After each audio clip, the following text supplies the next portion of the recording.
नमस्कार, आप मुझे देख रहे हैं एमएनएस न्यूज लाइव पर। देखते हैं आज की खास खबर।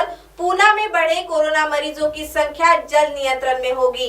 पूना में फिलहाल कोरोना मरीजों की संख्या लगातार बढ़ती जा रही है। बढ़ते कोरोना मरीजों पर जल्द नियंत्रण पा लिया जाएगा। फिलहाल कोरोना पेशेंट को अस्पताल में बेड उपलब्ध नहीं हो रहे हैं, जिस पर ध्यान दिया जाना अत्यंत आवश्यक होने का आरोग्य मंत्री राजेश टोपे ने बताया। साथ ही निजी अस्पतालों में 80% बेड उपलब्ध कराए जा रहे हैं। अस्पताल की तरफ से बिलों में कोई गड़बड़ी न हो, इसके लिए ऑडिटर रखे गए हैं।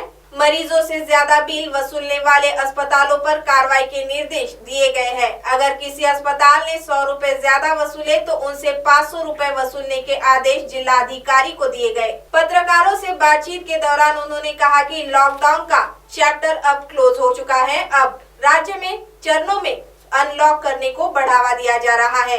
एका रुग्णालयाची काही तोडफोड करण्यात आली ज्या रिपोर्टवरून या मी सगळ्या गोष्टींवर एकच सांगेल।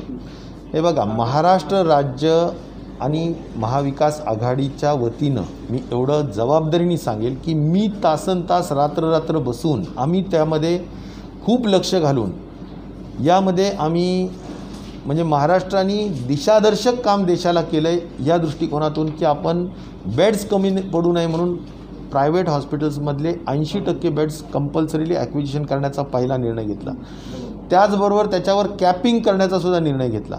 आता त्याचे कोणते रेट्स असावेत त्याच्यासाठी जिप्सा आणि TPA ह्या ज्या दोन असोसिएशन आहेत, इन्शुरन्सच्या असोसिएशन आहेत, या इन्शुरन्स असोसिएशननी ठरवून दिलेले जे काही वेगवेगळे पॅकेजेसचे रेट्स आहेत तेच लागू केले पाहिजे, हे बंधनकारक केलं। याचबरोबर आपली जी काही एक फ्लॅगशिप योजना आहे आमच्या आरोग्य विभागाची, त्या योजनेचं नाव आहे महात्मा ज्योतिबा फुले जन आरोग्य योजना, ज्यामध्ये 1000 हॉस्पिटल्स आहेत। मी या दोन्ही अनुषंगाने सांगेल की प्रायव्हेट हॉस्पिटल्समध्ये कॅपिंग करण्यासाठीची व्यवस्था आम्ही केलेली आहे आणि नुसतं आम्ही नोटिफिकेशन इश्यू करून थांबलेलो नाही, तर तुम्ही सगळेजण साक्षीदार आहेत की आम्ही त्यासाठी 2 अधिकारी प्रत्येक हॉस्पिटलला नेमलेत। एक 80% बेड्स मिळालेच पाहिजे या दृष्टिकोनातून बंधनकारक काम करायचं आणि त्यांनी थांबून ते करून द्यायचं, म्हणजे बेड्स उपलब्ध झाले पाहिजे। दुसरे की जे पेशंट्स ॲडमिट झालेत त्यांचं बिल डिस्चार्जच्या वेळेस किंवा मृत्यू दुर्दैवाने झाला तर त्यांना डिस्चार्ज किंवा मृत्यू झाल्यानंतर जे बिल दिलं जातं ते कंपल्सरी ऑडिटरनी तपासलं पाहिजे, ते आपल्या नोटिफिकेशनच्या नियमाप्रमाणे आहे का नाही, का त्यांनी जास्तीचे काही लावलेत, का त्यांनी PPEचे जास्त लावलेत, का मास्कचे जास्त लावलेत, का अन्य काही गोष्टींचे जास्त लावलेत। ह्या सगळ्यांसाठी आम्ही जे रेट्स केलेत ते इन्क्लुझिव्ह ऑफ ऑल टेस्टिंग्स हे रेट्स आहेत पर डे, आणि त्यापेक्षा जर ते जास्त लावत असतील तर ते निश्चित प्रकारे अक्षम्य गुन्हा आहे।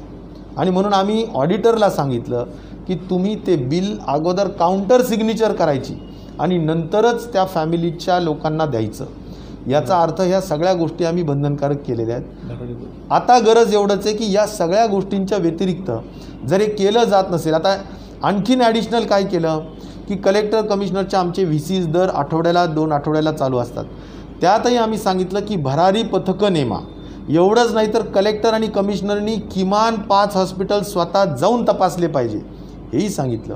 आणि वारंवार सूचना देतोय की जोपर्यंत कलेक्टर कमिशनर्स रोडवर उतरत नाहीत तोपर्यंत ह्या गोष्टींना आळा बसणार नाही।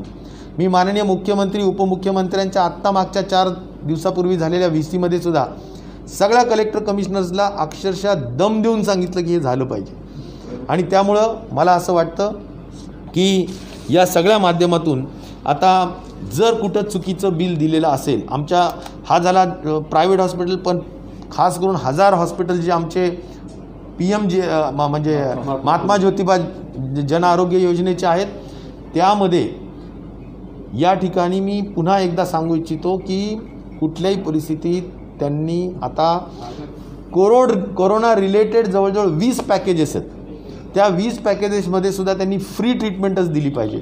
आणि म्हणून जर दिली नाही आणि जास्तीचे पैसे आकारले तर 5 पट रक्कम, 5 पट, जर 100 रुपये जास्त आकारले असतील तर 500 रुपये वसूल करायचे, आणि ते वसूल करण्याचा अधिकार हा कलेक्टरला थेट देण्यात आलेला आहे, कमिशनरला देण्यात आलेला आहे। त्यामुळे सगळ्या पद्धतीच्या गोष्टी केलेल्या आहेत। आता याची अंमल अधिक कडक झाली पाहिजे, या गोष्टी आम्ही सातत्याने वारंवार सांगतोय. आणि मला असं वाटतं की निश्चित प्रकारे फरक पडला आहे, नाही असं नाही. मी आशावादी आहे की यामध्ये पूर्वी खूप बेफाम पद्धतीनं काही करत असायचे, आता त्याच्यात जनजागृती करतो आहेत. मी पुन्हा तुम्हाला एक सांगतो की पुण्याच्या सुद्धा शहरातल्या मोठ्या चौकांमध्ये आम्ही सगळ्या पद्धतीच्या ह्या गोष्टी लावू. आमचे सगळे टोल फ्री नंबर्स लावू, हेल्पलाईन नंबर्स लावू. कोणत्याही माणसाला काही ग्रीव्हियन्स असेल, तक्रार असेल तर तक्रार निवारणाच्या दृष्टिकोनातून तत्परतेने कार्यवाही व्हावी यासाठीचे प्रयत्न करू. आणि गुन्हा दाखल करण्या इतपत अधिकार कलेक्टर्सला आणि कमिशनरला दिलेले आहेत. एखाद्या मॅनेजमेंटवर गुन्हासुद्धा दाखल होईल आणि ते दाखल करा अशासुद्धा सूचना मी या ठिकाणी दिलेल्या आहेत. जर का कोणी सांगून ऐकतच नसतील, खूपदा सांगून ऐकतच नसतील आणि लोकांच्या तक्रारी थांबणारच नसतील, तर शेवटी आपल्याजवळ पर्याय नाही. त्यामुळं मी प्रायव्हेट हॉस्पिटल्स मॅनेजमेंटला, डॉक्टर्सला बोलत नाही. मॅनेजमेंट्स हे वेगळा विषय आहे आणि डॉक्टर्स वेगळा विषय.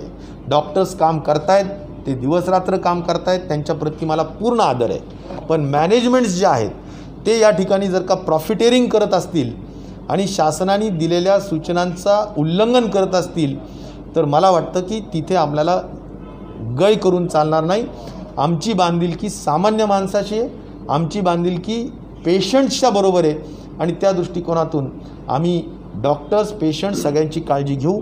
पण याचा अर्थ मॅनेजमेंट्स जे काही मोठमोठ्या हॉस्पिटल्सचे आहेत त्यांनी यावेळी मानवतेचा दृष्टिकोन ठेवून माफक नफा कमवावा, अतिरेक प्रकार करू नये, एवढीच आपल्या माध्यमातून सुद्धा त्यांना अब आप हमारे चैनल को ऐप पर भी देख सकते हैं। प्ले स्टोर में जाकर MNS हिंदी लिखें और ऐप डाउनलोड करें।